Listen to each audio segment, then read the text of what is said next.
We tried to tell you all offseason, the Miami Hurricanes are good. Some of you didn't want to believe it. Well, the secret's out. But how's this team going to handle success?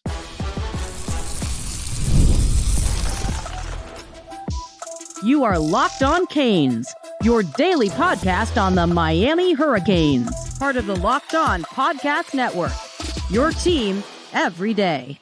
I am Alex Donno, University of Miami alumnus, co-host of Locked On ACC and writer for Canes County on Rivals. And thank you so much for making Locked On Canes your first listen and your first watch today. Yeah, we're available free wherever you get your podcasts. We're free on YouTube. We're part of the Locked On Podcast Network, your team every day. Today's episode is brought to you by Ultimate College Football HC, a brand new mobile game that's completely free, has no ads, and 100% playable offline. Use promo code LOCKEDONCFB, all caps, inside the game store to receive a free boost to your program. Begin your coaching legacy today. All right, so guys, I want to emphasize this. We've had, of course, a ton of fun since that Florida game. We've had a little more fun seeing Florida State go 0-2 to start the year. But as we said on yesterday's show, it's a marathon, not a sprint. Miami is 1-0. There are 11 games left to play. The ACC schedules have proven tricky for Miami in the past. So how is this team going to handle the success? How are they going to handle their own talent? Mario Cristobal said on Monday, well, I think it's pretty simple. I mean, you stay mad, he said. You should be very driven and hungry. You should be pissed. You should be mad. That's not our best football, he said. No offense to media, but I'm sure the media had one article written in our favor and had another article ready to hit send and bash Miami and our people and our players. So, Cristobal knows that it's about staying focused. It's about staying hungry. And I wanted to bring on with me, this man goes back to my days doing college radio. He did college radio with me, Rudy Tomarchio. You see where to follow him on X. So, Rudy, first and foremost, this would not be the first time Miami had a really strong season opener. I think this team is different from some of the ones we've seen in the recent past. But in terms of staying consistent and in terms of staying focused, do you feel like this version of Miami football is going to be different than some of the ones we've seen in the past where you get an early season victory and you crumble after that? If you look at the post-game interviews with the players themselves, even Cam Ward on the field said, I'm going to take 30 minutes to celebrate this. And I'm straight on to looking at film and working on the next week, because a lot of these guys who came here, these new transfers, guys like Cam Ward and Damian Martinez, they're here for a reason. They're here to improve their draft stock, and they're here to keep winning games and go after a national title. So there is no question that these guys, they talk differently just from what you've heard all offseason and how they've backed it up on the field so far in game one. Hey, now they have to reset and do it all over again. I think it was Lance Guidry that said that these are 7-day increments of college football. So you did great for the first 7 days. Now it's time to reset, do it all over again, and make the next 7 days, the same path forward to victory. Yeah, I mean, I think that the staff did a good job, not only with the players that they've recruited, and you have, guys who are heading into their second years, even like Rueben Bain. And we'll talk a little bit more about him because we only saw him for like 3 plays out there before he picked up that calf injury, but he's become a leader. Mark Fletcher has become a leader. CC Maui Noah. So you've got, guys that Mario recruited who are already becoming leaders on this team. But I think they also found a right mix of alphas in the transfer portal. I mean, Mario has referred to Cam Ward as just that. You already had alphas on the roster like Jalen Rivers and Xavier Restrepo, who are a couple of members on the leadership council. And obviously a lot of these names that I mentioned, especially the guys who have been on Miami for the past few years, like Jalen Rivers and Xavier Restrepo, go back to the Manny Diaz days. Like they know what it's like to go through adversity. They know what it's like to be on the bottom. So I don't think they're going to forget that now that I'm not going to say Miami's on top, but now that Miami is trending much better than they've been in recent years, these guys know what it's like to be on the bottom. The big difference here is just how much everybody has bought in, regardless of whether they came in through Manny Diaz, if they were recruited by Mario Cristobal, or if they just came in through the portal. It's not just what they're saying, it's how they're doing it on the field. And hearing about, they learned what the Florida rivalry is all about because you don't know that rivalry if you're not our age or a little bit older. These kids were all born in, early 2000s, late 90s, which is scary. But except for Cam, for Cam McCormick, he was born in like 1974. But other than him, everybody there doesn't know what Miami and Florida is all about. So for them to buy in and understand what that is, there's plenty of bulletin board material for the rest of the season in terms of just what most of those players dealt with last season. I mean, you're telling me that you're on this team and you don't have Georgia Tech circled on that calendar after what happened with you. I think, yeah, the motivation is there. How they've bought into how they do the work is there. But at the same time, too, their execution on the field, they're playing disciplined football. Granted, it was just one game, but this hostile environment and playing sound, playing fairly disciplined for the most part, not committing a lot of penalties. And also, they talk their crap after scores, and watching them after big plays, the DBs putting their hands behind their back so they don't get any flags from the referees.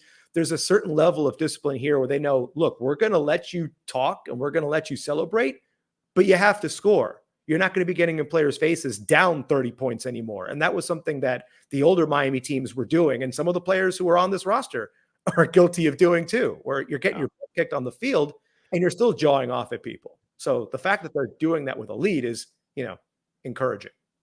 Here's another part of the Cristobal quote about handling success. He says, so handling success is going to be as simple as realizing the truth. We're nowhere near as good as we could be. We left a lot of plays on the table Saturday. We're super excited about the progress that has been made and some big things that were done. We've had enough experiences going the other way, knowing that this is the best time to be our best. And we're going to talk a little bit later on in this episode about what Miami must sharpen throughout the rest of the season, because not everything was perfect in that win over the Gators. We're going to talk about players who can still break out right now. We've got Rudy Tomarchio with us. Rudy, by the way, he's a former Sebastian the Ibis. And so something I got to ask you as a former Sebastian, it was 91 degrees out there at the swamp. Well, what was the hottest temperature you wore the duck suit in out there? Not a duck. I know. So those games in the Orange Bowl that are noon kickoffs, back then it was still 98 degrees. So 99 degrees. When you put it on the suit, jump it up an extra 30 degrees. You're looking at like 120, 130 inside that thing. So you're definitely not going out the night before. And if you do, you're going to notice a very dead Sebastian walking around, very slow movement. So to be at your best, you got to be hydrated. You got to really, it's as much of a conditioning battle for the mascots as it is for the players. So big picture now, where things stand in the Atlantic Coast Conference, the season, when it opened up, Miami had plus 450 odds to win the ACC. I'm about to give the type of press clippings that Mario Cristobal does not want his players to see, because, again, this is the stuff that they want to stay hungry. They don't want to hear this right now. But the Hurricanes open up the season with the third best odds to win the conference behind Florida State and behind Clemson. Florida State, I would refer to their first two games as an implosion. They lost their home opener last night to Boston College, 16.5-point favorites. I'm not going to say I was too shocked with the way that game played out, because it was a continuation of what that team did in Dublin. And Clemson, of course, we didn't think they would beat Georgia week one, but we thought maybe they'd score a touchdown. So Miami now has the best odds to win the ACC at plus 170, according to FanDuel. Clemson at plus 300. Louisville, now the third best odds at plus 700. SMU, now the fourth best odds at plus 850. They have the easiest conference schedule, just so people know. NC State at plus 950. Virginia Tech at plus 1500. Georgia Tech at plus 2400. And Florida State, Rudy, now have I'm going to say these are the eighth or ninth now in the ACC, with odds of 4,200 to win. So they've fallen down that pecking order. Implosion's the perfect way to put it. I saw your tweet last night on Locked On Canes there. We're granted, all of us watching that game last night had a grin on our face, but at the same time, I think there's a certain level of understanding there of, you've seen that style of football before, and usually those guys were wearing orange and green the last 20 years in terms of just being beat in the trenches, in terms of not being able to catch a ball or throw one accurately at all. It's a problem for Florida State. They have a real problem now. And it's something that they're going to get everybody's best shot. And it's like how Miami now is going to get everybody's best shot in terms of knowing just how good this team looked after week one. I don't think in a way, it's almost kind of discouraging to see the struggles that Clemson and Florida State have, because after week one, I think Miami fans collectively will say, we'll take on everybody. because you're watching college football after that game, and you're looking at Texas A&M and Notre Dame saying, we'll line up and beat them off the ball. We'll beat these guys off the ball. You're watching USC and LSU, and you're sitting there going, we can get after them too. Bring on everybody after that first game. So to see these other teams struggle, it doesn't help your strength of schedule in terms of saying if Miami beats, let's say we blow out Florida State like we did Florida, everyone's going to say, well, we already saw Florida State get beaten multiple times in the trenches. If you end up meeting, somebody else like Clemson later on in the season for the conference title, it doesn't look the same because they already got throttled by Georgia. So it stinks from that regard. But at the same time, we're not built just to win the ACC this year. We just have to get in the college football playoff. And with that expanded 12-team bracket, hey, if we're the conference champion, that's great. We have a bye. We can go through and play a big major game. If not, we're going to be a home game. We're going to be hosting a home playoff game if we don't win the conference and we still end up in the playoff. Our time will come to line up and take care of everybody. Let's just worry about every game in front of us. Yeah. Well, when we come back, I want to discuss what Cristobal said about Miami leaving a lot of plays out on the table against Florida. Because, again, thankfully that game wasn't close, but you're probably going to be in some close games this year, good or bad, and you're going to need to execute at a high level. So here's what we need to see Miami sharpen this year. You want to keep it locked, my friends. We're only getting started on this brand new episode of Locked On Canes. And I'm only getting started with Ultimate College Football HC. I'm addicted to this new mobile game. I think you guys are going to like it as much as I do. It's called Ultimate College Football HC. In this amazing game and simulation, you get to step into the shoes of a head coach and lead your college football program to glory. Can you imagine actually being the coach of your Miami Hurricanes? From recruiting players and hiring coaching staff to overseeing training camps and handling school scholarships, you control every crucial detail of your program. It's all in your hands. And what I really love about the game, you're responsible for calling offensive plays. Your strategy will not only determine the success of your football season, but it's also going to shape the future and legacy of your program. Ultimate College Football HC is completely free, has no ads, and 100% playable offline. You can play on the go as you want to and when you want to. And of course, we have a special offer to you for Locked On Canes fans. Use the promo code LOCKEDONCFB, all caps, inside the game store to receive a free boost to your program. Make sure to take advantage of this perk as it's going to get your team off to a strong start. To download the game, just visit ultimate-cfb.com or look it up in the app stores. Ultimate College Football HC. Begin your coaching legacy today.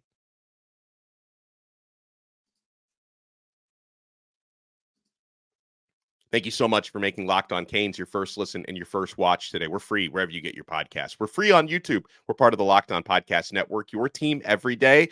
For your next listen, make sure to check out Locked On ACC. Kenton Gibbs and I, we're gonna talk about whatever that was that happened to Florida State in Doak Campbell Stadium and give some credit to Boston College. The Bill O'Brien era starts off 1-0 for Thomas Castellanos and the Boston College Eagles, but we're talking Miami Hurricanes football with Rudy Tomarchio. You see where you follow him on X. It's just his name, easy enough to find. So Rudy, as Mario Cristobal mentioned, Miami left a lot of plays out there this past Saturday. What stood out to you most in that 41-17 blowout win over the Florida Gators and things Miami's going to need to clean up and sharpen up throughout the year? Yeah, I mean, they put the beat down on Florida for the better part of like 3.5 quarters, but I think it's been a lingering problem for years now, but it's really leaving points on the table after turnovers. Mish Powell has this incredible interception. I'm thinking, it's Mo Sykes 2.0. He's going to take it from nearly the goal line and go all the way back and house it the opposite direction from Mo. But we didn't get any points out of that drive. That went into the fourth quarter, and I think that's the same one where, like, after the changeover into the fourth quarter, we got a little cutesy and ran a wide receiver pass, and X put the ball where he needed to go. But then we end up missing the field goal, and that's like the football gods are just saying, guys, don't play with your food. Put them away and just keep getting down to business. And if you want to run a trick play, also, did you see what happened on that field goal? Because I was watching it on ESPN or ABC, whatever it was, and then like Joe Tessitore starts talking about, his older brother won the Groza when Andy's lining up, and I'm like, you can't talk about the Groza when he's lining up for a kick. He's gonna miss. Yeah, that's the broadcaster's curse. But at the same time, it's a perfect storm. Everything that's happening going. As soon as we went for that trick play, I went, okay, are we going to get any points out of this drive? So yeah, that's the one. for me, that really sticks out because, I mean, the defensive breakdown, look, that's going to happen. It's first game of the year. It was interesting too, like hearing the coach talk about it afterwards. They put it on Wes Bassett. They didn't call him out by name, but, they mentioned, hey, one of the linebackers missed setting the edge. The safety that everyone wanted to blame it on was going after the tight end. He was doing his job. So look, if they get one out of it, that's 7 of their 17 points. Other than that, it was complete domination. Yeah, no, it's true. Complete domination. And it's like the line of scrimmage play, Rudy, was something that really stood out to me in a good way. Because I'm going to keep harping on this. For a lot of football teams out there, you're in a tough game, a rivalry game. If you lose your most feared pass rusher on the opening defensive possession, that's going to negatively affect a lot of teams out there. And I'm not taking anything away from how good Rueben Bain is. Quite the opposite. I'm complimenting his teammates and how these guys stepped up, because Rueben Bain goes down with a calf injury, first defensive possession, and like you would never know, hey, Miami's best maybe best defensive player is not out there for the rest of the game because Tyler Barron was wreaking havoc throughout. Simeon Barrow, Elijah Alston doing really well, and I do have an update courtesy of Mario Cristobal on Rueben Hurricane Bain. He talked about this both on Monday afternoon at his weekly presser and also on Tuesday morning on the Joe Rose Show. Cristobal says it's going to be a couple weeks for Rueben. He says, I'll know more as these tests go on today and during the course of the week, but he's not going to be playing this week. And Rudy, I don't know if anyone would have expected him to play against Florida A&M this week. Let him rest up and get his health back, whether he's ready for Ball State or more importantly for USF in a couple weeks, which, is a game Miami cannot take for granted. We wish Rueben a speedy recovery, but people have been asking me a lot about this one, and it's nothing serious. It's going to cost him a game or two at most. Yeah, I mean, I think you learned a lot about your defensive line depth, and where on one side, everyone's talking about the most feared front four in the country, and then a really, really dangerous front four in Miami in terms of you lose your best player on that line, and now teams don't know who they need to double team. When he comes back and he's healthy again, where do we bring the help? Because if we double him, Tyler Barron's going to wreak havoc. Who's the guy that's going to come in? And, they have so much depth in terms of the rotation now in the front four in our defensive front. But then also, I think really Miami set the tone on that first drive of the game against Florida, where Damian Martinez takes that first handoff. He doesn't make a move. He doesn't put a foot in the ground. He doesn't spin somebody. He doesn't juke somebody.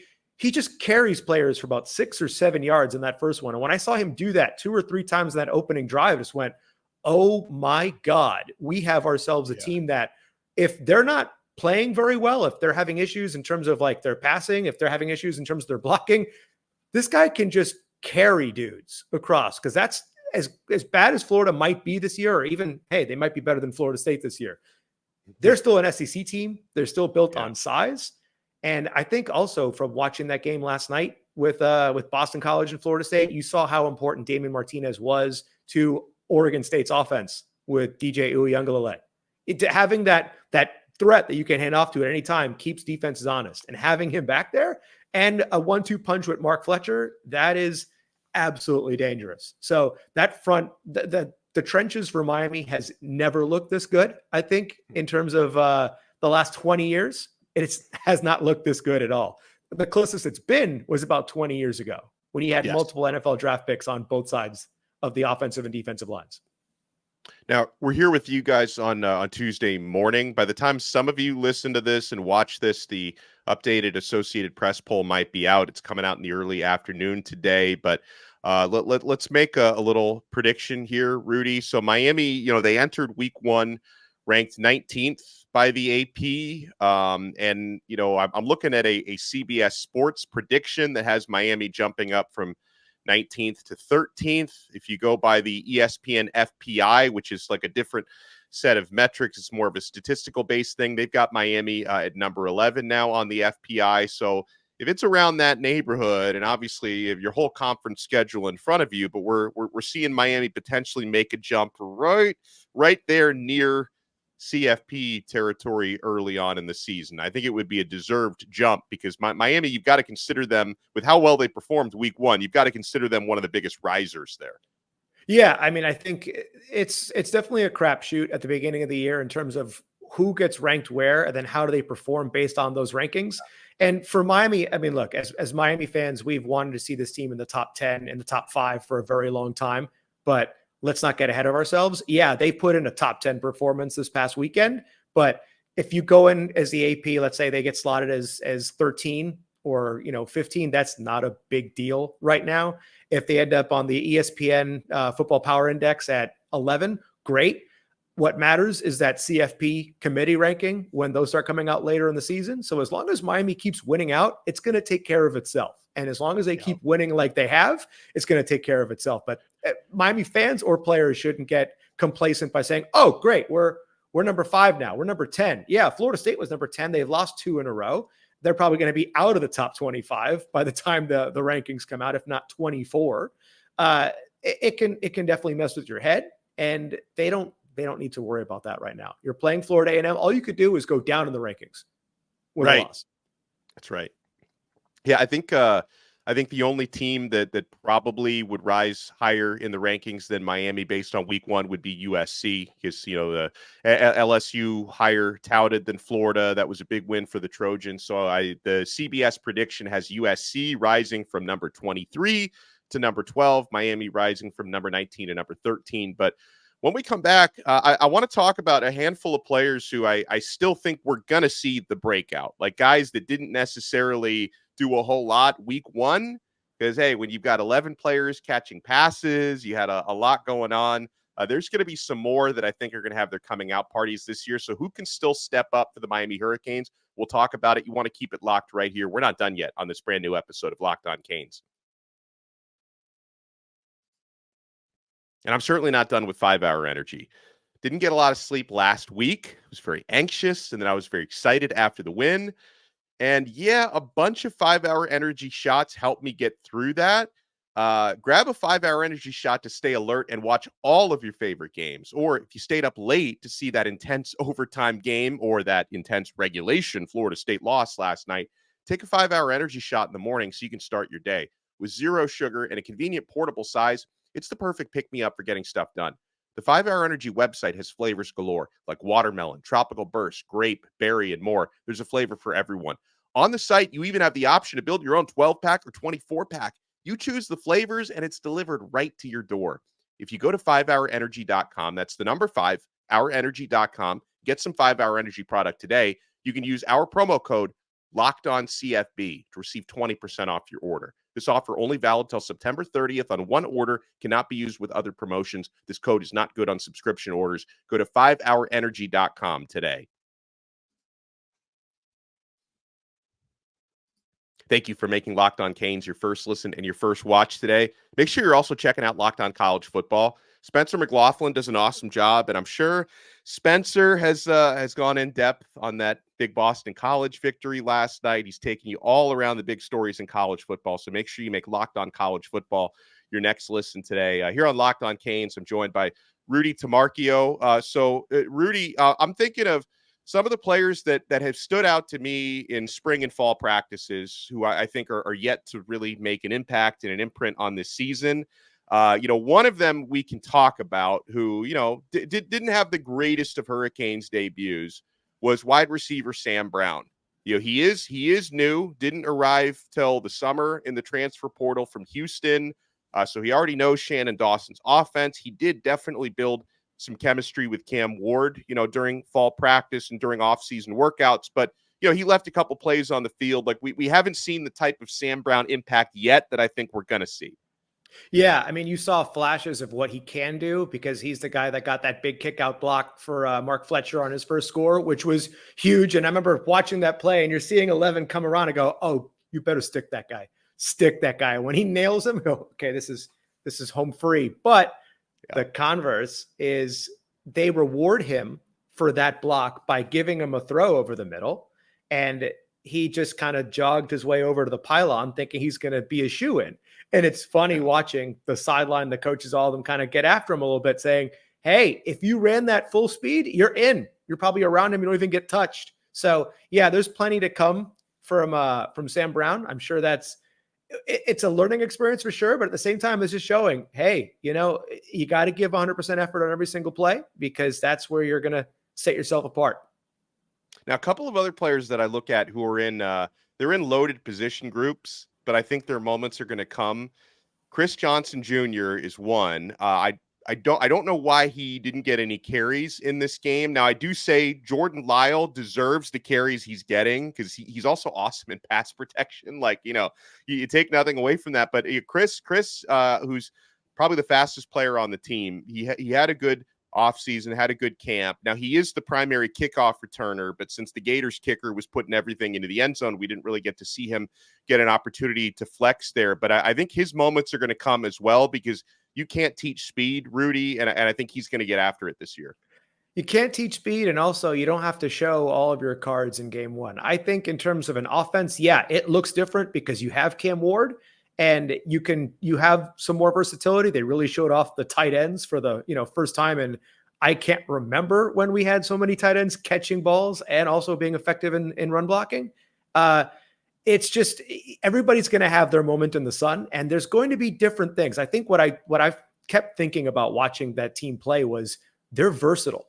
They're beating Florida physically because they can, and that's obviously the way that Mario Cristobal and them want to play. But if there are things that aren't working in a game, they have the ability to make the adjustments because they have the personnel to do it now. And I think that's part of where we're all believing that this team is for real now, because there are so many different plug and play options that if you want to go full speed, you can go full speed and up tempo. If you want to grind it out and you want to just, beat the living hell out of them for 60 minutes, you can do that too. So for guys who didn't get playing time in the first game, I don't think it's anything to worry about. I'm sure you'll see a lot of players against Florida A&M this week. You'll see a lot of players against Ball State. There's going to be a lot. It's not enough footballs to go around for these guys. You talked about the tight end room looking loaded again as well. Elijah Arroyo had a breakout game. We were expecting him to have 89 receiving yards. Elijah Lofton made an impact late in the game. Cam McCormick caught the first touchdown, had some big blocks in the game. But then another one, I'm not sleeping on Riley Williams. I talk about not being able to teach speed. You can't teach size. He's 6'6".